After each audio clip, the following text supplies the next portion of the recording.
नमस्कार। लीजिए, एक और पेपर लीक का मामला जो है वो सामने आ गया है। हालाँकि ये सामने तो पहले ही आ चुका था, लेकिन अब सीआईडी ने इस बात का खुलासा कर दिया है कि ये पेपर आखिर लीक कैसे हुआ है। हम बात कर रहे हैं झारखंड कर्मचारी चयन आयोग यानी जेएसएससी की कंबाइंड ग्रेजुएट लेवल परीक्षा की। ये परीक्षा फिर से जांच के घेरे में आ गई है।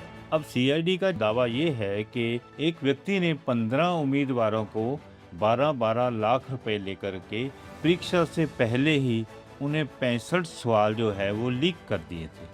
अब जिस व्यक्ति के पास 65 सवाल पहुंच गए हैं, ज़ाहिर है वो तो उसमें पास हो ही जाएगा।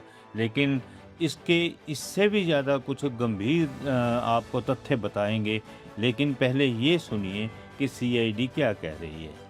सीआईडी के मतलब ये जब ये पेपर लीक हुआ था, परीक्षा होने से पहले उम्मीदवारों को जो सामग्री दी गई वो इतनी थी कि उनके लिए इस परीक्षा को पास कर पाना बहुत संभव था। अब मीडिया को मिली जानकारी के अनुसार सीआईडी की पूछताछ में अभय तिवारी और उर्फ मनोज तिवारी नाम के एक व्यक्ति से खुलासा हुआ है कि बोकारो में 15 उम्मीदवारों से कथित तौर पर 12-12 लाख रुपए लिए गए थे। यानी कुल मिलाकर 1 करोड़ 80 लाख रुपए जो है वो जुटा लिए गए, और वो भी एक ही झटके में।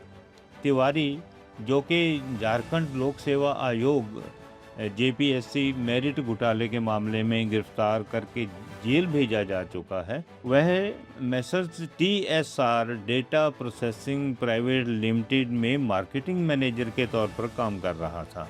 उस व्यक्ति ने खुद भी यानी तिवारी ने खुद भी ये माना है कि उसने जेएसएससी सीजीएल की परीक्षा जो है वो 48वें रैंक के साथ पास की थी, और उसके लिए भी उसके पास प्रश्न पत्र आ गए थे।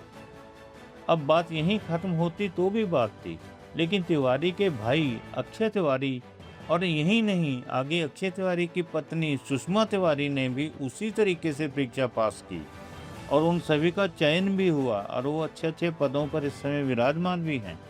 ये कितनी अजीब बात है कि कहीं कोई रुकावट खड़ी नहीं हो रही। अगर एक आदमी पैसा खर्च करता है तो उसके लिए परीक्षा के जो प्रश्न पत्र जो हैं बड़ी आसानी से मुहैया हो जाते हैं।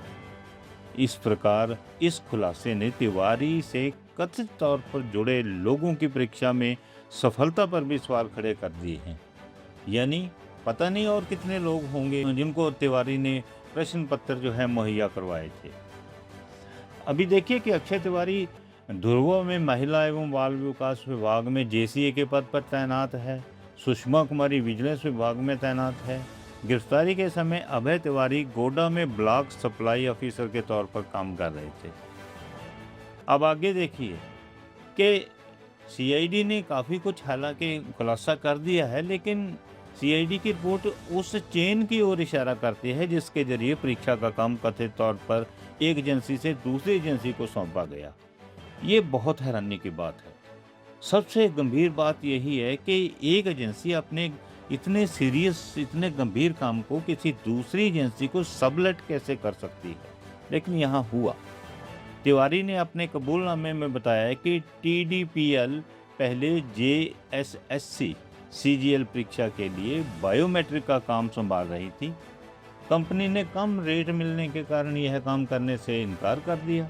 इसके बाद झारखंड सर्विस कमीशन ने टीडीपीएल को पैनल से हटा दिया।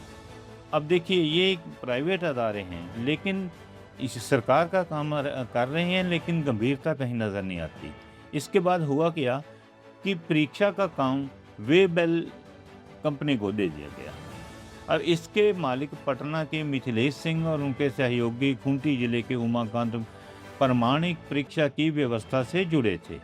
पहले ही ये लोग भी ऐसी परीक्षाएं लेने के काम कर रहे थे। वेबेल को न केवल बायोमेट्रिक काम की जिम्मेदारी दी गई, बल्कि प्रश्न पत्र छापने की जिम्मेदारी भी दी गई। कितनी हैरानी की बात है। आरोप है कि तिवारी ने उन दोनों से संपर्क किया और प्रश्न पत्र और उनके जवाब हासिल कर लिए। कितनी आसानी से किए होंगे ये तो तिवारी जानते हैं, लेकिन लोगों को मुहैया हो गए, अब ये हम भी जानते हैं।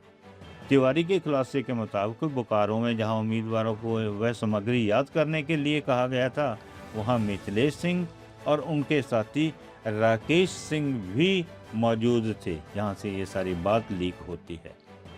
अब सीआईडी का कहना है कि उम्मीदवारों को याद करने के लिए जो 65 प्रश्न याद करने के लिए जो दिए गए थे, ये उस संख्या से ज़्यादा थे जितने में एक आदमी जो है वो परीक्षा जो है वो पास कर सकता है।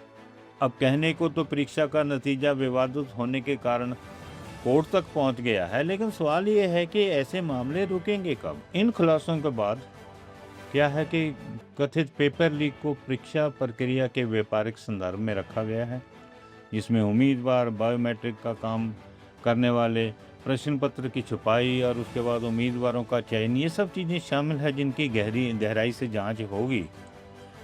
आपको याद होगा अभी कुछ दिन पहले ही तो नीट परीक्षा के लिए जो प्रश्न पत्र लीक हुए थे उससे कितना बड़ा हंगामा हुआ, जंतर मंतर पे कितना बड़ा प्रदर्शन हुआ सिर्फ इसी बात को लेकर।